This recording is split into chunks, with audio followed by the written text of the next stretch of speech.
Ma'am, your meeting with VP Lenny last week, what was it all about? Anything that you can share to the public po sa topics na napag-usapan niyo? Well, pagkikita naming muli iyon, and syempre, pag-uusap pa rin. So, bahagi siya nung matagal ng proseso at prosesong aandar pa in the near future.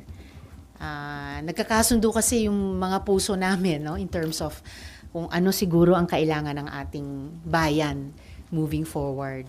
So, yung puso para sa mamamayan at para sa sambayanan, yung matalas na pag-iisip tungkol sa paano solusyonan yung mga problema natin, pati sa ekonomiya, yung katatagan ng loob sa gitna ng maraming hamon. So, habang mas nagkakaisa kami in the coming times, mas nagiging posible ang mas mahigpit pang pagkakaisa, no? Para magalaw namin yung aming mga muscles ng sama-sama. You said before, yung United Opposition, magkakaroon ng mga ganong movement or meeting. Ito na ba yun? Magsa-start na ba yung meeting nyo for a United Opposition for 2028? Well, pagpapatuloy nga ito ng matagal ng pag-uusap at siguro pwedeng ituring na pagkikita muli in that direction. Hindi naman kasi kami nagmamadali sa proseso. Ang importante sa amin lalong patibayin yung pundasyon nung pagkakaisa namin para, yun na nga, moving forward, we can put our best foot forward at saka yung best ideas namin forward para sa ating mga kababayan. So this is in preparation for, kasama doon yung preparation for 2028 elections? Well, isa yun sa pinaka-importanting pangyayari sa mga susunod na taon. So it's in that general spirit also. Basta ang importante, sa tingin ko, ay patuloy kaming nag-uusap, patuloy kaming nagkakapalagayan ng loob, para at the proper time, pwede rin kaming magdesisyon ng sama-sama. Sana lang, ma'am. Kino-consider pa ba si former VP Lenny as a frontrunner for the 2028 elections? Hindi importante siguro sa ngayon yung mga pangalan. Ang importante ay yun na nga, ang puso at isip namin ay nagkakaisa ng mahaba-habang panahon na, and moving forward, magkakaisa kami sa aming pagkilos. Yun yung inaasahan ko.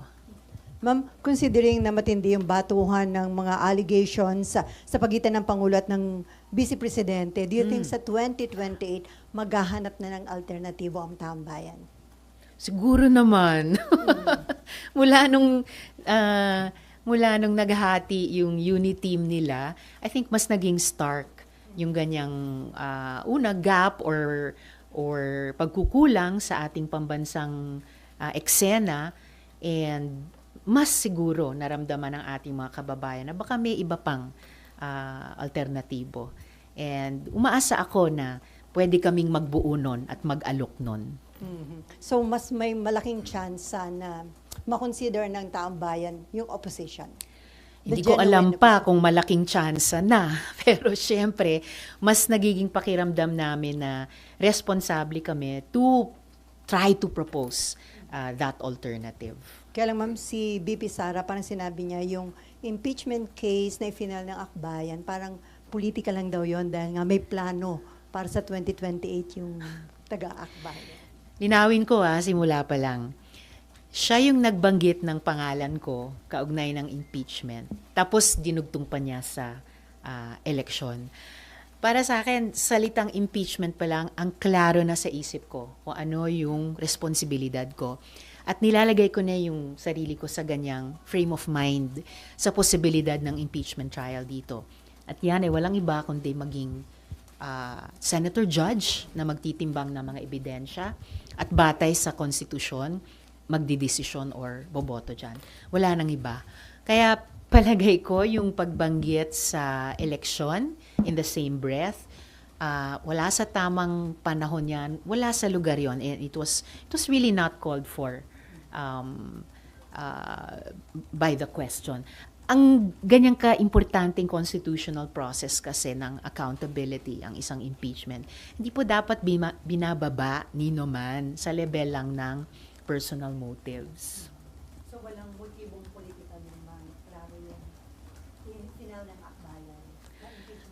I think any complaint na i-file ng mga mamamayan, and there have been several against both the President and the Vice President, ang pinakamotibo niyan sa puso niyan should be accountability.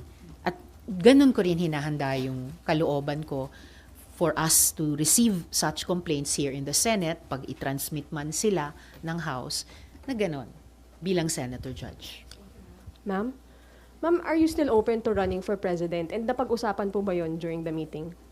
Hindi yan napag-usapan sa meeting yung mga individual. I remain open, I remain willing, at yung kondisyon ko ay yung tulad nung matagal ko na rin sinasabi, kung piliin ng united opposition. Kasi yun din ang sinasabi ko na rin ng matagal na kailangan ng oposisyon kung lalaban kami sa 2028 at yun yung intention o desire ko na lalaban kami sa 2028 na mag-alok sa ating mamamayan ng pinaka-malakas at credible na kandidato. Ma'am, segue lang ako dun sa consultative meeting niyo po kanina. Ma'am, gaano kahalaga na ibaba niyo po sa community, doon sa locality, yung pag-uusap tungkol sa anti-political dynasty bill? I think bago pa nga yung unang public consultation na yun, may sense na kami na napaka-importante nito. Pero talagang naramdaman ko at narinig kanina dun sa unang consultation sa Pasig. Kasi ang daming taong dumalo mula sa maraming iba't ibang samahan at halos bawat isa may kwento ng ano yung karanasan nila sa political dynasty, ano yung learning nila doon, ano yung impression nila in general sa dynasty. Tapos, bakit nila gustong suportahan ang pagkakaroon ng isang anti-dynasty law o kontra-dinastiya law. So, napakayaman. And nagpapasalamat ako kina Mayor Vico Soto, ang buong munisipyo ng Pasig. Hinost nila kami very graciously sa makasaysayang paaralan, pinangalan kay Gat Jose Rizal. And we ended on a high note dahil binahagi din nila yung kanilang ordinance laban sa political dynasty. So feeling ko naka-pick up kami ng dagdag na shots of inspiration sa unang konsultasyon ngayon. And I'm really looking forward sa iba pang mga konsultasyon sa iba't ibang bahagi ng bansa. Opo, pero ano ang epekto, ma'am, sa community? Bakit kailangan mapag-usapan within the community yung something as big as the anti-political dynasty bill? Kailangan nilang pag-usapan dahil ang komunidad ang unang dumadanas both sa kasalukuyang sitwasyon na dynasty-dominated ang politika natin at una rin silang makikinabang dun sa alternatibo na mas bubuksan natin, luluwagan natin yung espasyo ng politika natin para sa buong hanay na ng mga mamamayan. So, yung kasalukuyang nagiging epekto ng dynasties na korupsyon, poor governance, weak transparency and accountability, in principle, dapat mapapalitan yun ng the opposite para sa ikabubuti ng bawat komunidad din. I'm sorry, babalikan ko lang yung election, sorry. Would you be willing also to run for vice president if not president? I would be willing to take on any task na hiningi ng united opposition. Pasensya rin, pabalik-balik ako doon kasi yun yung kumbaga kondisyon ko sa kahit ano. Kung magkaisa kami sa usaping 2028, palagay ko yun yung magpapalakas ng tsansa namin. And kung sino ang buuin naming team or slate para doon, susuportahan ko yun. Nakataya akong gawin ang lahat para mag-materialize yung ganyang scenario.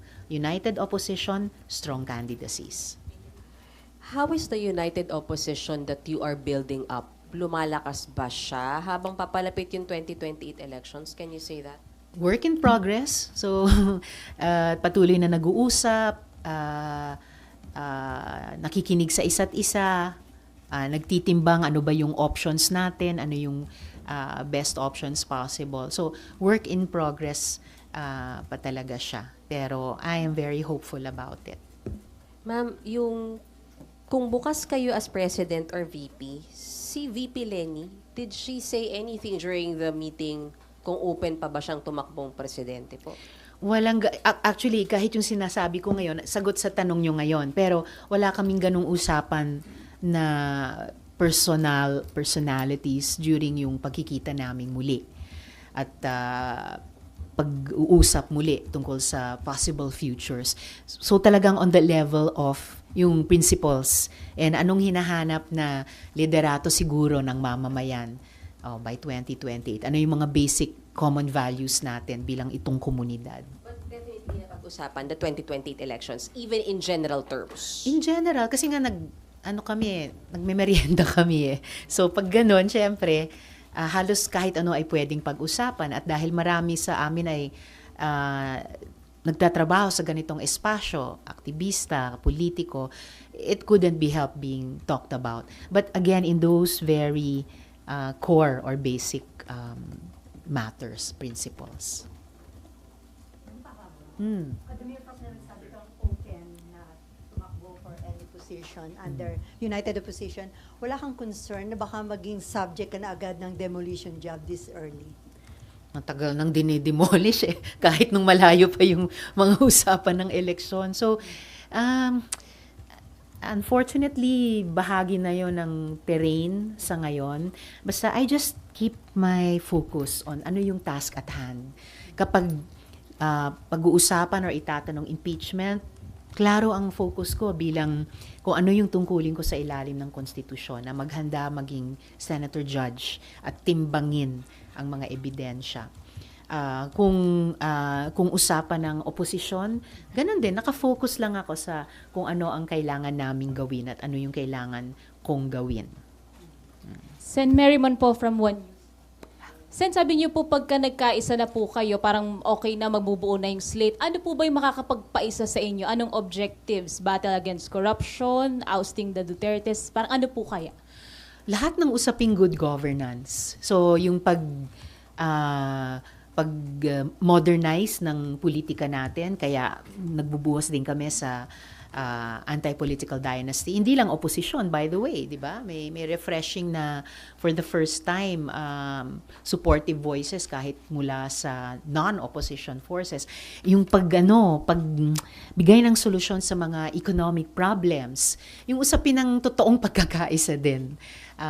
Very concerned din kami dyan dahil super polarized, divided yung ating lipunan. Kailangan natin na mas magkaisa ulit para sumulong. So, all of those things.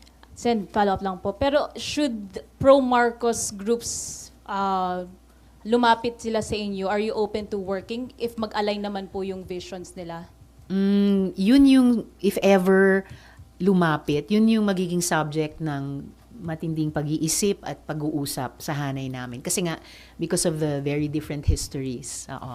Pero, for anyone, hindi lang sila, other groups na sa labas ng kakampings o sa labas ng hanay ng oposisyon, syempre, yung magiging basis ng any possibility ng pag-unite ay yun, yung enough common values. Thank you po. Ma'am, gaano kahalaga na nag-meeting na yung United Opposition at this early 2 years before the elections? And will there be more meetings from here on?